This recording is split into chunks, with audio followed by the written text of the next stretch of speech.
Kita sudah sampai tadi ke istilah atau cerita tentang masalah bagaimana terbentuknya kota Mekkah dan adanya air Zam-Zam, serta sebelumnya sudah kita panjang lebar menceritakan tentang Nabiullah Ibrahim alaihi salatu wassalam. Dan kita sekarang melanjutkan kisah tentang kota Mekkah. Ismail alaihissalam tumbuh besar di Mekkah dan bergaul dengan suku Jurhum. Tadi yang saya bilang suku Jurhum adalah suku Arab yang keluar dari Yaman dan akhirnya membentuk komunitas di Mekkah. Suku Jurhum ini, saudaraku seiman, berbahasa Arab. Maka secara otomatis Ismail alaihissalam juga menggunakan bahasa Arab. Sampai akhirnya Ismail dewasa, meranjak umur menikah, maka menikahlah Ismail alaihissalam dengan anak kepala suku Jurhum. Dan karena bahasa Arabnya Ismail alaihissalam dan menikahnya dengan anak kepala suku Jurhum, keluarlah tadi istilah yang saya bahasakan, istilah Arab musta'ribah, orang-orang Arab yang terarabkan. Berjalan waktu, tentu saya ringkaskan karena ceritanya panjang. Ibrahim alaihissalam mendapat perintah dari Sang Pencipta Allah untuk mengunjungi Mekkah. Dan akhirnya beliau datang mengunjungi Mekkah, bertemu dengan istrinya Hajar. Dan kisah yang saya ambil adalah kunjungan beliau pada saat Ismail alaihissalam sudah menikah. Pada saat sudah menemui Hajar, kemudian dia bertanya di mana Ismail. Kata Hajar, sudah menikah, ada rumahnya sendiri. Tunjukkan di mana rumahnya, kata Ibrahim alaihissalam. Tunjukkanlah rumahnya. Pas tiba di sana, Ibrahim alaihissalam mengucapkan salam. Ternyata istrinya Ismail alaihissalam menjawab dari dalam. Kata Ibrahim setelah salam, di mana suamimu? Kata istrinya, lagi berburu. Dan Ismail alaihissalam sangat gemar berburu. Biasanya zaman dulu orang kalau berburu balik kembali 2 bulan, 3 bulan baru kembali. Kemudian kata Ibrahim alaihissalam, bagaimana kehidupan kalian? Istri Ismail dalam riwayat ini menyebutkan hal-hal yang kurang nyaman bagi Ibrahim alaihissalam karena seakan-akan tidak berterima kasih dengan Allah. Kehidupan kami susah, kehidupan kami begini, kehidupan kami begitu, semuanya keluhan. Setelah mendengar itu kata Ibrahim alaihissalam, kalau suamimu pulang, sampaikan ada seseorang yang datang bernama Ibrahim. Dan pada saat itu disebutkan dalam riwayat kalau istri Ismail belum tahu. Nah, Ibrahim alaihissalam hidup di Palestina. Dan sampaikan padanya pesan agar dia mengganti tiang pintu rumahnya. Baiklah, Ibrahim alaihissalam dalam riwayatnya dikatakan pulang ke rumahnya ketemu Hajar. Tunggu beberapa hari Ismail belum kembali lagi ke Palestina. Beberapa hari kemudian Ismail pulang menemui ibunya Hajar alaihi wassalatu wassalam. Kemudian dia pun pulang ke rumahnya. Lalu dia menanyakan kepada istrinya, apa ada orang yang datang? Kata istrinya, ada. Siapa namanya? Seseorang yang bernama Ibrahim. Apa yang dia tanyakan? Apa yang engkau bicarakan dengannya? Dia menanyakan kehidupan kita. Lalu apa yang kau jelaskan? Ya, kehidupan kita susah. Tidak seperti orang kaya si fulan dan si fulan. Ada orang-orang dari Jurhum yang kaya, rumahnya bagus, lebih bagus di Mekkah. Lalu kata Ismail alaihissalam, apa pesannya? Kata istrinya, pesannya agar engkau mengganti tiang pintu rumahmu. Kata Ismail, kalau begitu, bungkuslah pakaianmu, aku sudah menceraikanmu. Karena yang datang itu adalah ayahku Ibrahim, seorang Nabi Allah. Dan perintah untuk mengganti tiang pintu artinya aku disuruh menceraikanmu.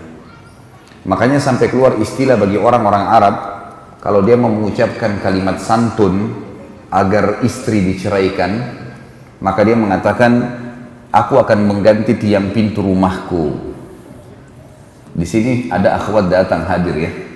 Jadi kalau antum menggunakan ini berarti sudah ketahuan.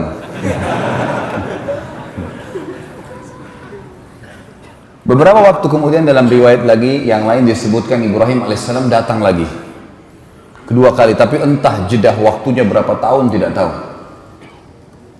Datang lagi sekali ketemu dengan Hajar alaihissalam, kemudian setelah ketemu Ismail lagi keluar. Baik, saya mau datang ke rumahnya. Diberikan salam, ternyata sudah wanita lain sekarang. Ismail alaihissalam sudah menikah dengan wanita lain dari Jurhum. Lalu Ibrahim bertanya alaihissalam, di mana suamimu? Lagi pergi berburu. Bagaimana kehidupan kalian? Alhamdulillah, kehidupan kami cukup. Orang ini mukminah.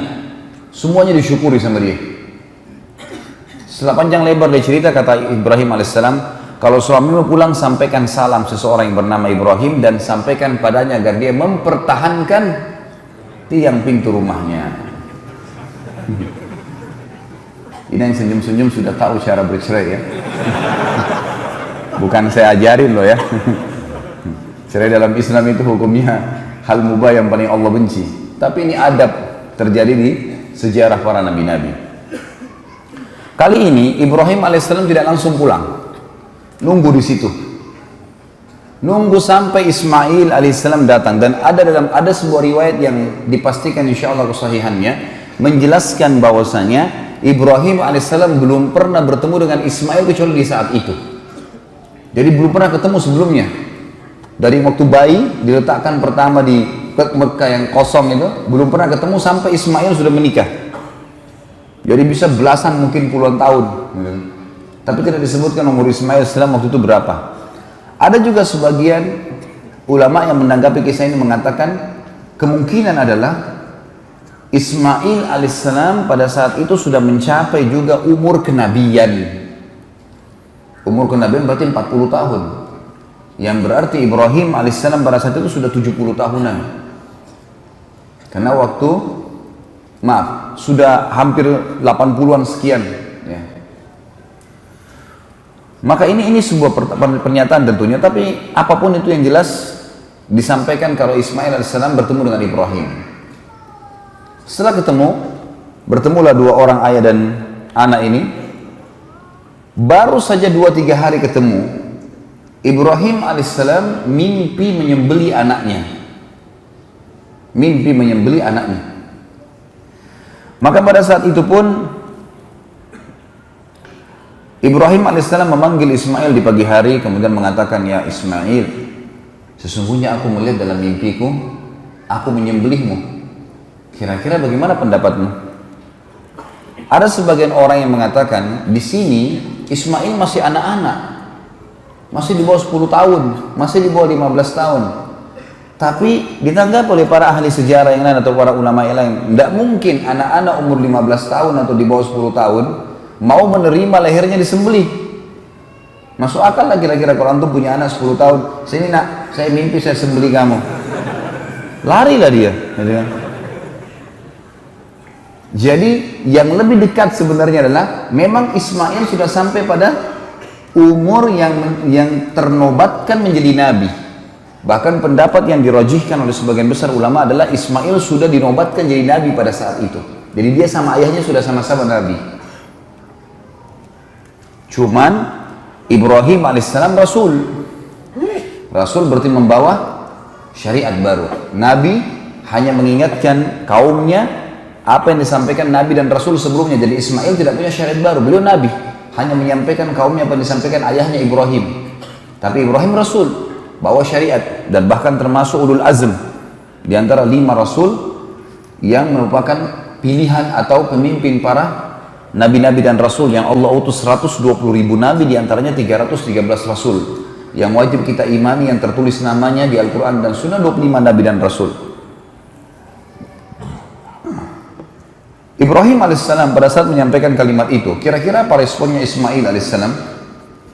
Wahai ayahku, kerjakan apa yang kau diperintahkan. Kau akan temui aku sebagai orang yang sabar.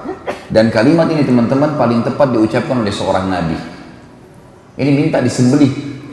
Dan perlu juga teman-teman tahu, di alam nabi-nabi, mimpi nabi nggak mungkin dari syaitan. Semua mimpi nabi benar. Kalau nabi yang mimpi, benar semuanya. Bahkan bisa terjadi adalah wahyu yang disampaikan kepadanya. Jadi mimpi di sini adalah satu hal petunjuk. Ringkas cerita teman-teman sekalian, akhirnya Ibrahim dan Ismail menuju ke tempat yang sudah dilihat dalam mimpinya untuk disembelih. Tempatnya di wilayah antara Muzdalifah dengan Mina. Antara Muzdalifah dengan Mina. Tapi sekarang kalau saya melihat dia tepatnya masih masuk wilayah Muzdalifah. Masuk wilayah Muzdalifah. Kerajaan Saudi meletakkan seperti batu kecil itu untuk mengenang kalau di situ dulu tempatnya Ismail mau disembelih. Kalau sekarang pas ada di bawah, ada gunung di bawah rel kereta yang dibuat oleh kerajaan Saudi untuk perjalanan jemaah haji. Biasanya kalau orang terus Siti Mekah ditunjukin tuh. Menuju ke sana teman-teman sekalian, sementara menuju ke sana, syaitan datang menggoda Ibrahim alaihissalam. Lalu membisikkan padanya, untuk apa kau mengganggu, untuk apa kamu menyembelih anakmu, kesian dia masih kecil, dan seterusnya. Oleh Ibrahim alaihissalam diambil batu kerikil kecil, dilempari sambil membaca Bismillahi Allahu Akbar, Bismillahi Allahu Akbar 7 kali dilempar, syaitannya pergi.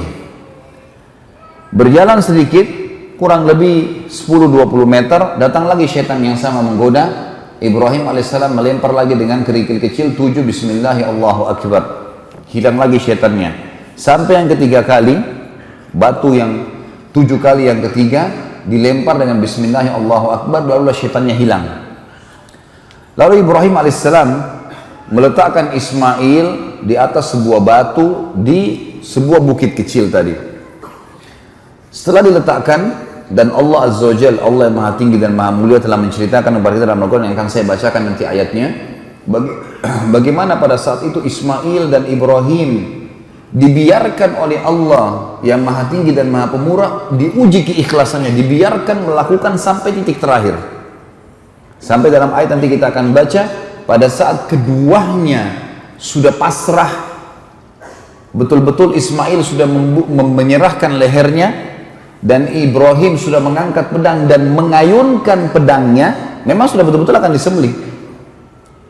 Pada saat itulah Jibril alaihissalam menahan pedang Ibrahim alaihissalam, dan Allah berfirman padanya, hai Ibrahim, kau telah mempercayai mimpi, dan sungguh kami akan menggantikan anakmu itu dengan sembelihan domba yang besar.